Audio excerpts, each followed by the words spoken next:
Hello, welcome to Maths is Not a Mystery. Today we're going to be looking at quadratic inequalities. Now when you solve a quadratic inequality, remember you're not looking for an actual solution at any time, you're looking for a range of answers. You're looking for a point where the actual answer, what x is worth, is going to be in a range between -1 to -5, -1 to infinity, or whatever it might be, not a specific answer. So there's a quadratic inequality. X squared plus 4x minus 12 is less than 0. So the question is asking us, what must x be if, when you've solved that question, the answer will be less than 0? It can be a whole range of numbers, but obviously there are also some numbers that it can't be. Now we're going to work on solving these by using graphs. So what you do first is you change this into an equation by writing it exactly the same. X squared plus 4x minus 12 equals 0. And we're going to work completely through it as though it equals 0. And then at the very end, we're going to change the sign back to the less than sign. Now the first thing we've got to do is we've got to factorise it. Factorise it. The x squared part is the easy part, x in both brackets. And now we've got to remember, find two numbers that add together to make 4 and multiply together to make minus 12. Okay, now I'm not going to spend a long time doing this on this section because there is a video about factorising. So I'm going to tell you that the ideal numbers that we're going to use are -2 and 6. Okay, -2 plus 6 makes 4, -2 times 6 makes -12. Okay, so in there I'm going to put in x minus 2 and x plus 6. Reminder again, -2 plus 6 makes 4, -2 times 6 is -12. Now, what we're going to do now is we've got to assume that either of these two brackets equals 0, because if the answer is 0, if the answer over here is 0, if we were multiplying anything in this bracket by whatever's in this bracket would have to be worth 0 to get an answer of 0. Similarly, this bracket could have to be worth 0 if we were multiplying it by this number, and the answer would be 0. If that's the case, there are two possible values for x here. X minus 2 makes 0, which in that case would mean that x could be equal to 2. Or, if x plus 6 equals 0, then x there would have to be equal to -6, because we're looking to make it an answer of 0. So if x minus 2 gives you a total of 0, then x itself must be 2, because 2 minus 2 makes 0. Okay, now that gives us actually some coordinates for a graph. If x is 2, when the other end of the answer is 0, then we've got a coordinate of 2, 0. Or we've got a coordinate of -6, 0. We need a third coordinate because we're going to draw a curve on the graph, and we need the y coordinate. What could the y coordinate be? Well, let's have a think about this.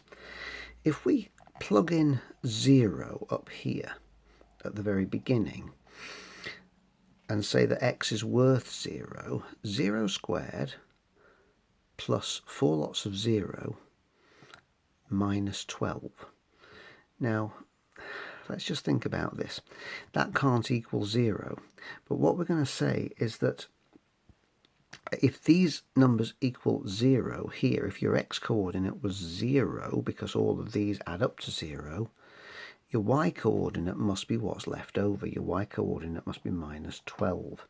And that means that your final coordinate for the graph is x is worth 0, because we've just said we're pretending that all of that is 0 there. And then y would be -12. After that, it becomes quite easy. We've got 3 coordinates. we're going to draw a very rough graph. And on that rough graph, we're going to put our three coordinates. We've got -6, we've got 2, okay, -6, 0, we've got 2, 0, and we've got 0, -12. And all we do is we draw a rough sketch of a line that goes through the graph like that. And that tells us part of our answer.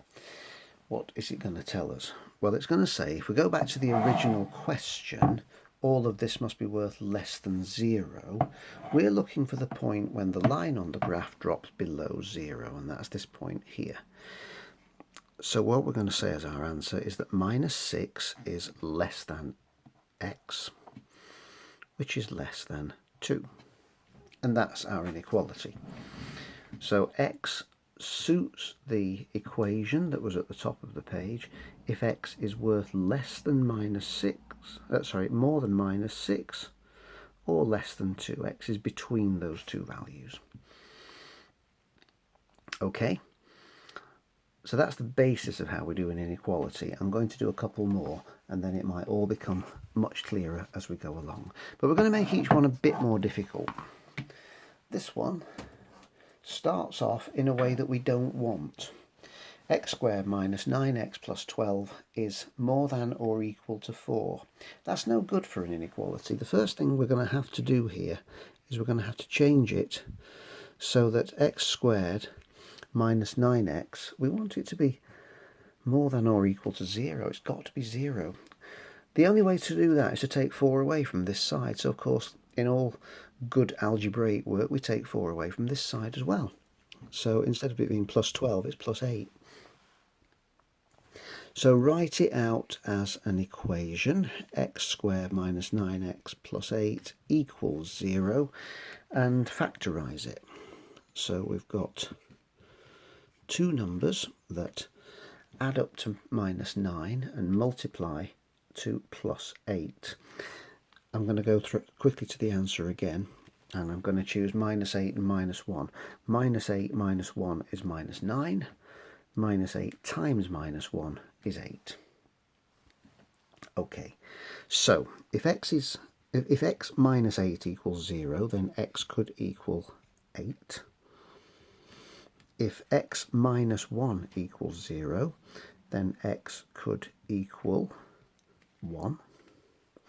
And the quick shortcut, y is 8. Okay, don't use the 12 part. We've moved on now. We've taken it down to the 0 and work on that the whole time now. And that answer there, if all of these things are worth 0, then y is worth 8. That's our three coordinates now, so we can draw our graph, and we're going to need a 0. Let's just check what those coordinates are. They're going to be 8, 0, they're going to be 1, 0, and they're going to be 0, 8. So put them on. 8 is out here, 1 is down there, 8 is up here somewhere. And if we draw a line for that one, it's going to come down there through the 8 into the 1 and then back out through that 8.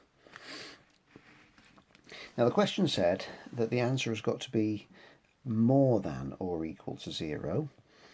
When it's more than or equal to 0, it's when the line is above the 0 line. So what we're going to do here is we're going to have a different answer.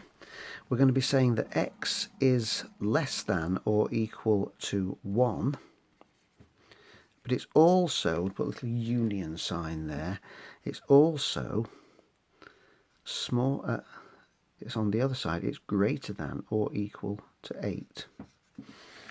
We're using greater than or equal to because that was what was in the question to start with. Okay, we use whatever is in the question. If it's got an or equal to part in the question, we use the or equal to sign in the answer. If it's just a straightforward more than or less than, then we use those signs in the answer. So, to satisfy that equation, x would have to be on this side of 1. It would have to be less than or equal to 1, or it would have to be on the other side of 8, more than or equal to 8. Finally, we're going to do another question that looks a little bit harder, because this one says x squared plus 9x minus 20 is smaller than or equal to 3x plus 7. Before we can do this, we've got to solve an equation. And to solve the equation, do it in standard equation style. We're going to get rid of that 3x from this side, take 3x away from this side, therefore take 3x away from the other side. So that's going to be 6x. Okay, and I'm going to do it in stages, so I'm not altering the 20 or the 7. We need it to end in a 0, though, if it's an inequality. So x squared plus 6x minus, now we want it to be less than or equal to 0. That would require us to take 7 away from that side, so subtract 7 from this side, so it's going to be minus 27. Factorise it next, and to factorise it, we need two numbers that add up to 6 and multiply to minus 27. And having thought about it, I'm going to choose minus 3 and plus 9. Minus 3 plus 9 makes 6. Minus 3 times 9 makes minus 27. That being the case, then x minus 3 is worth 0, so x must be 3.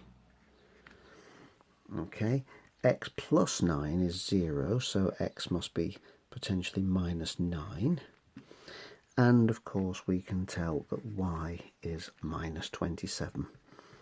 So that gives us three coordinates. It gives us 3, 0, it gives us minus 9, 0, and it gives us 0, minus 27.